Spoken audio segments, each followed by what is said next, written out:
Hi, ഞാൻ Aishwarya, weaker മെഡിക്കൽസിലെ pharmacist ആണ്. ഡാൻഡ്രഫിന്റെ പ്രശ്നങ്ങൾ അനുഭവിക്കാത്ത ആളുകൾ നമ്മളിൽ വളരെ ചുരുക്കമായിരിക്കും. ഇന്ന് ഞങ്ങൾ പരിചയപ്പെടുത്തുന്നത് ഡോക്ടേഴ്സ് പ്രിസ്ക്രൈബ് ചെയ്യുന്ന കുറച്ച് ആന്റി ഡാൻഡ്രഫ് ഷാമ്പുകളെ പറ്റിയാണ്.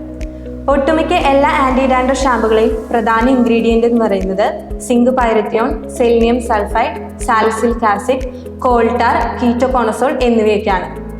ഒരു സാധാരണ ഷാമ്പൂസ് യൂസ് ചെയ്യുന്നത് പോലെയല്ല ആന്റി ഡാൻഡ്രഫ് ഷാമ്പൂസ് യൂസ് ചെയ്യേണ്ടത്. നമ്മളിൽ പലരിലും കണ്ടുവരുന്ന ഒരു തെറ്റാണ് മറ്റു ഷാമ്പൂസിനെ പോലെ ഇവ ഡെയിലി അപ്ലൈ ചെയ്യുന്നത്. ആഴ്ചയിൽ 2-3 തവണ മാത്രമേ ഇവ അപ്ലൈ ചെയ്യാൻ പാടുള്ളൂ. ഇവ സ്കാൽപ്പിൽ നന്നായി അപ്ലൈ ചെയ്ത് 10 തൊട്ട് 15 മിനിറ്റിന് ശേഷം മാത്രം വാഷ് ചെയ്ത് കളയുക. ഒരു ഡെർമറ്റോളജിസ്റ്റിനെ കൺസൾട്ട് ചെയ്തതിന് ശേഷം മാത്രം പ്രോപ്പറായ ഒരു ആന്റി ഡാൻഡ്രഫ് ഷാമ്പൂസ് യൂസ് ചെയ്യുക. ഡോക്ടേഴ്സ് പ്രിസ്ക്രൈബ് ചെയ്യുന്ന എല്ലാ ബ്രാൻഡഡ് ആന്റി ഡാൻഡ്രഫ് ഷാമ്പുകളും ഉയർന്ന ഡിസ്കൗണ്ടോടുകൂടി വീക്കർ മെഡിക്കൽസിൽ ലഭ്യമാണ്. എല്ലാ മെഡിസിനുകൾക്കും 15% ഡിസ്കൗണ്ടും ഇൻസുലിനുകൾക്ക് 19% ഡിസ്കൗണ്ടും ഫ്രീ ഹോം ഡെലിവറിയും എല്ലാ വീക്കർ മെഡിക്കൽസും പ്രൊവൈഡ് ചെയ്യുന്നു.